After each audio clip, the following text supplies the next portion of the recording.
Hi అండి అందరికీ. నేనైతే సెల్ఫీ వీడియో తీయడానికి ఒక చిన్న రీజన్ ఉంది. నాకు అది ఒక్కొక్క హ్యాపీనెస్, ఒక్కొక్క బాధ కూడా ఉంది. దాన్ని మీతో షేర్ చేసుకుంటున్నాను. అంతే, వీడైతే నా కొడుకు.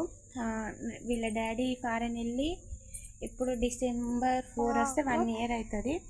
కానీ అప్పుడే మళ్ళీ మన ఫిబ్రవరిలో వచ్చేవాడు. ఇప్పుడు ఆల్రెడీ ఇండియాలో ఉన్నాడు. అది తలుచుకుంటే చెప్పలేము. మా హ్యాపీనెస్కి అద్దెలో లేవు. ఇంకా 16 hours అయితే నా ముందు ఉంటాడు మా బావ. అసలు అది కొంచెం అది రావాల్సిన టైం కాదు.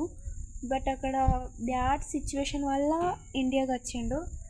కాకపోతే అది అందరికీ బ్యాడ్గానే ఉంది. కానీ నాకు మాత్రం అది వచ్చిన రీజన్ వేరు, కానీ తను వచ్చిండు అనే హ్యాపీనెస్ మాత్రం చాలా ఉంది. అండ్ నెక్స్ట్ ఇదే కాకుండా నాకు మళ్ళీ మంచిగా కామెంట్స్ పెట్టారు. ఒక ఇద్దరు పెట్టిరు పాజిటివ్గా. అంటే అక్క నీకు మేము సపోర్ట్ ఇస్తాం అనుకుంటూ మంచిగా కామెంట్ చేసారు. Thank you so much. ఇట్లా మీరు నాకు ఇంకా సపోర్ట్ ఇస్తే నేను మంచి వీడియోస్ తీస్తాను. నేను నా హస్బెండ్తో కలిసి కూడా ఒప్పించుకోవాలి. నా హస్బెండ్తో అయితే వీడియోస్ తీయడం అంటే నచ్చదు. వీడైతే నా కొడుకు. వీడు ఎలా ఉన్నాడో కామెంట్ చేయండి.